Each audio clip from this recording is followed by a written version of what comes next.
Bonjour à tous, j'espère que vous allez bien. Vous savez quoi? Je n'ai pas ma tasse de café. En fait, je suis dans mon bureau déjà à Bruxelles et je viens d'allumer la machine, mais le café n'est pas encore chaud. Donc voilà, mais nous allons lire donc de page 88-89 de L'Alchimiste. Rappelez-vous donc le garçon et l'anglais qu'il avait rencontré dans le dépôt, ils allaient partir en fait en Égypte et traverser le désert. Donc, vervolgens, je vais agrandir encore een tout petit peu, vervolgens merkte hij dat het geen toeval was geweest dat hij hem hier met Urim en Tumim in de hand had ontmoet. Vervolgens, ensuite, ça c'est un mot très très utile quand vous devez écrire une rédaction. Hein. Ensuite, vervolgens, merkte hij op. C'est le verbe opmerken, remarquer. Il remarquait, pardon, que ce n'était pas un hasard. Ah, n'avait pas été, was geweest. Ça n'avait pas été un hasard dat hij hem hier, qu'il, et puis le verbe had ontmoet, qu'il avait rencontré hem, hein, lui, l'anglais, ici avec Urim et Tumim dans la main. Oké, on y est. Hij vroeg of hij ook op zoek was naar de alchimiste. Il demandait si il ou lui aussi était à la recherche de l'alchimiste. Et attention, donc en néerlandais, c'est zoeken naar. D'accord? Cherchez vers, si vous voulez. C'est pas comme ça qu'on le dit en français. Ik ben op zoek naar een schat, zei de jongen. Je suis à la recherche d'un trésor, disait le garçon, en had daar onmiddellijk spijt van. On a le verbe spijt hebben van. Spijt hebben van, c'est regretter. Avoir des regrets de. Donc, et avait des regrets daarvan, hein, de cela, immédiatement. Maar de Engelsman leek er geen belang aan te hechten. Mais l'anglais leek, semblait ou ne semblait pas eraan à cela prêter de l'importance. Hein? Belang, importance, hechten, prêter, attacher de l'importance. En néerlandais, hechten, c'est attacher. OK? Donc, l'anglais ne semblait pas intéressé plus que ça. Ik in zekere zin ook, zei hij. Moi, dans un certain sens aussi, disait-il. Aussi à la recherche d'un alchimiste. En ik weet niet eens wat alchemie betekent, waren de laatste woorden van de jongen. Et je ne sais niet eens, hein, même pas, ce que alchimie signifie. Étaient les derniers mots du garçon toen de baas van het pakhuis hen naar buiten riep. Donc, lorsque le chef du dépôt, je veux dire dépôt, hein, parce que les Jujukus m'ont dit que attention à la prononciation de hangar, donc du dépôt, les appelait, riep, ça vient de roepen, appeler, vers l'extérieur, naar buiten. Oké, donc ils sont appelés vers l'extérieur. Ik ben de leider van de karavaan, zei een man met lange baard en donkere ogen. Je suis le leider, meneur ou le chef de la caravane, disait un homme avec une longue barbe et des yeux foncés. J'espère qu'il n'y a pas trop de bruit pour vous ici, hein, quand on est en centre. Au centre-ville, il y a toujours plus de bruit. Ik beschik over leven en dood van iedereen die ik meeneem. Donc, beschikken over, c'est disposer de. Donc, je dispose de la vie et la mort de tout le monde que je prends avec. Hein, meenemen, prendre avec. Bon, en français, on va peut-être plutôt dire emmener, mais donc prendre avec en néerlandais. Want de woestijn is als een grillige vrouw en maakt mannen soms stapelgek. Car le désert est comme une femme grillig, ça veut dire capricieuse, hein, un peu imprévisible, et rend les hommes parfois stapelgek, complètement fous. De karavaan bestond uit een kleine 200 mensen, mannen, vrouwen en kinderen. La caravane Bestaan uit, ça veut dire se composer d'un, hein, donc se composait de, c'est l'imparfait, deuxième colonne DTP, se composait d'un petit 200 personnes, hommes, femmes et enfants, en 2 keer zoveel dieren, et 2 fois autant d'animaux, donc le double d'animaux. Kamelen, des chameaux, paarden, des chevaux, ezels, des ânes, pluimvee, c'est volaille, pluimvee. En fait, vee, c'est bétail et pluim, c'est des plumes. Donc, en fait, c'est de la bétail avec des plumes, volaille.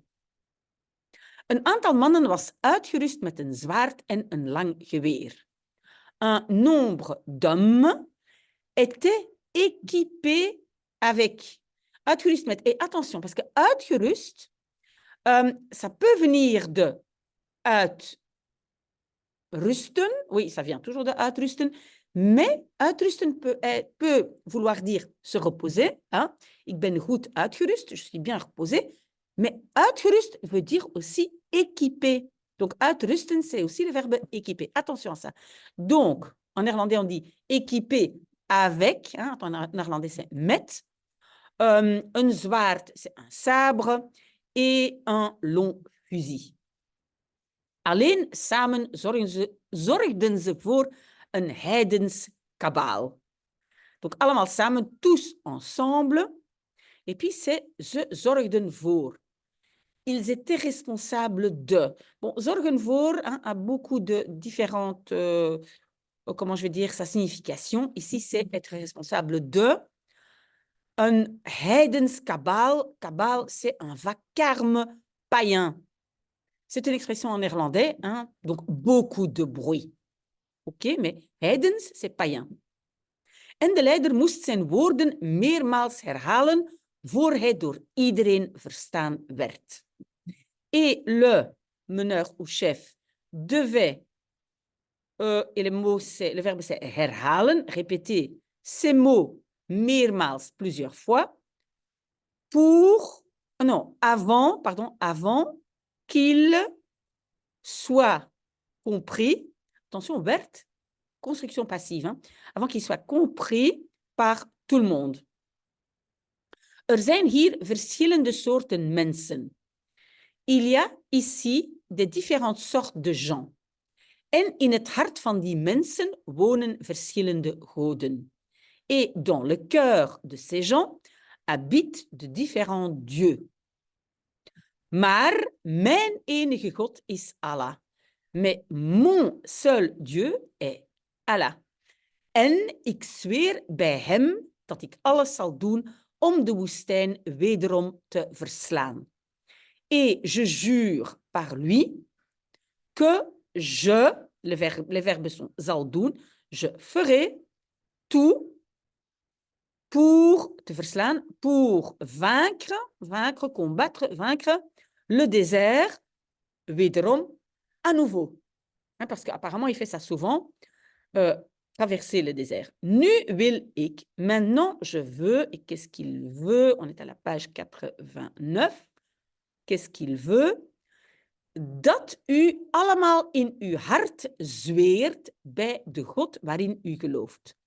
Que vous tous, vous, u zweert, attention en néerlandais, le vous c'est un singulier. Hein?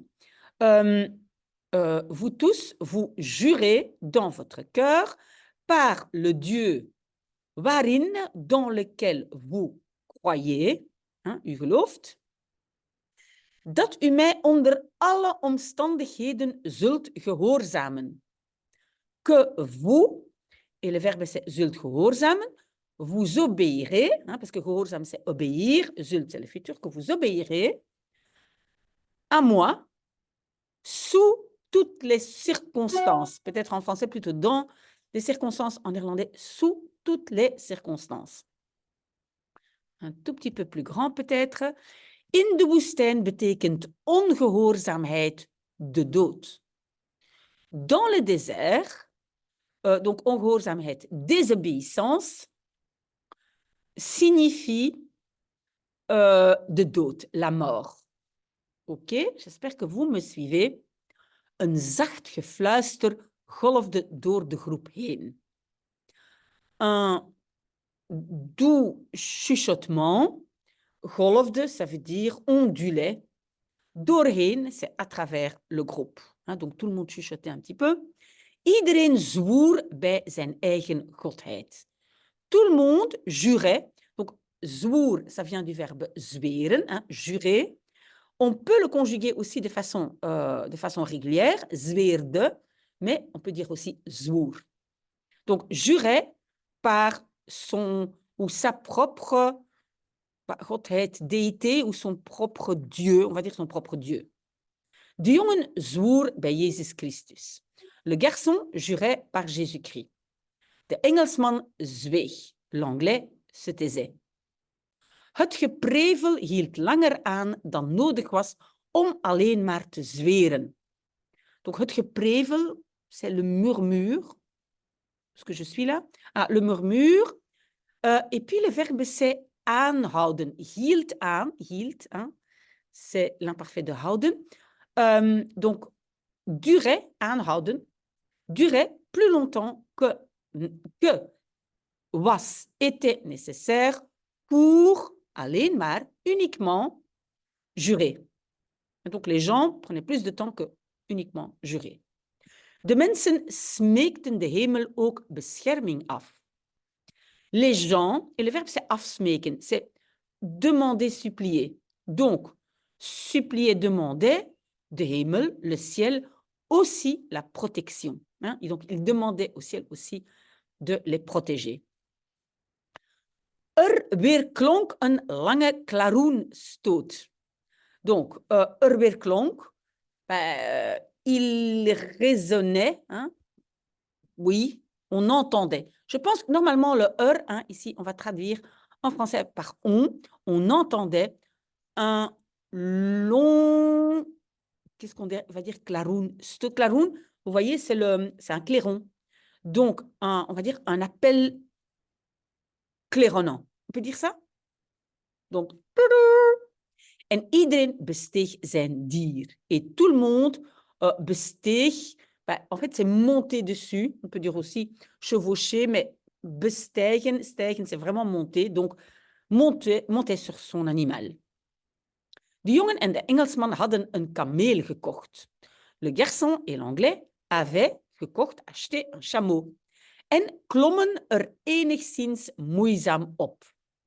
En donc le verbe c'est opklimmen, klommen op, grimper dessus, donc erop, voyez, grimper erop dessus, enigszins, qu'est-ce qu'on va dire, quelque peu, moeizaam, avec difficulté. OK? Donc ils avaient un peu de difficulté à monter dessus. De jongen had medelijden met de kameel van de Engelsman. Le garçon avait pitié, pas en néerlandais, c'est pas pitié de, mais pitié avec le chameau de l'anglais. Die moest ook de zware tassen met boeken sjouwen. Donc die, celui-là, ce chameau-là, devait aussi sjouwen, ça veut dire porter, traîner des sacs lourds avec des livres. Toeval bestaat niet, zei de Engelsman. Le hasard n'existe pas, disait l'anglais, pogend de draad van hun gesprek in het pakhuis weer op te nemen.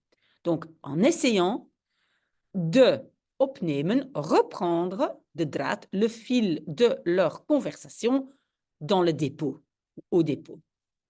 Ik ben hier via een vriend die een Arabier kende, die... Je suis ici via un ami qui connaissait un arabe, qui...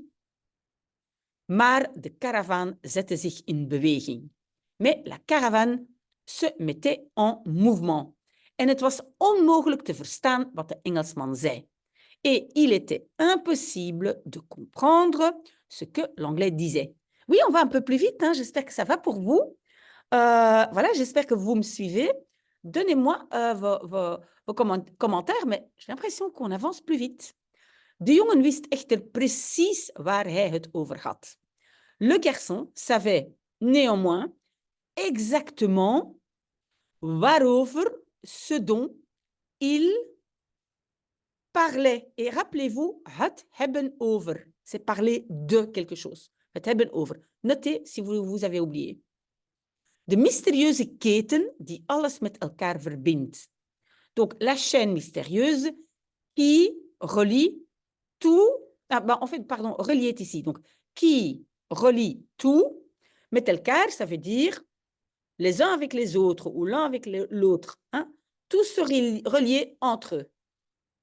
De keten die ervoor gezorgd had dat hij herder was geworden. La chaîne qui avait ervoor gezorgd.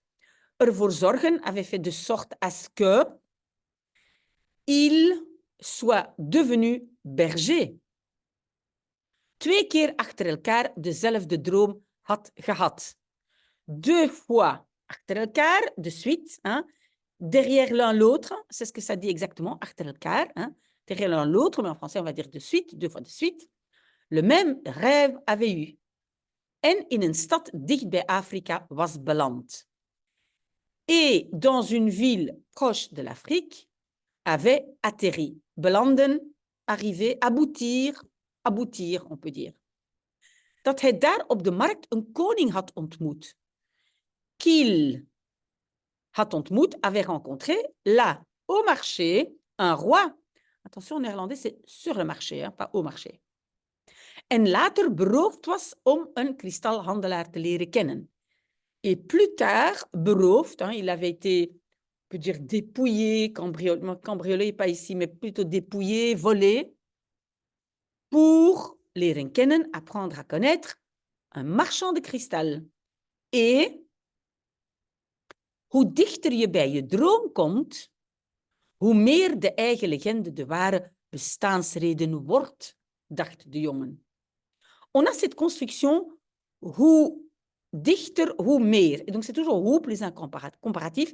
En français, on va dire le plus proche tu comptes, arrive près de ton rêve, le plus ta propre légende, wordt, devient la raison d'être, la vraie raison d'être.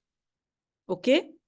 Donc, le plus ceci, le plus cela, ça c'est le hoe dichter, hoe meer. Hein? OK, pensait le garçon. J'espère que vous avez compris. Si vous n'avez pas compris, vous me posez la question. Je reste à votre disposition. Le soleil commence déjà à briller. C'est merveilleux. Si tôt au matin, on a un peu de soleil à Bruxelles. Voilà, très, très belle journée. Et posez-moi des questions si jamais il y en a. J'espère à demain, dimanche matin. Au revoir.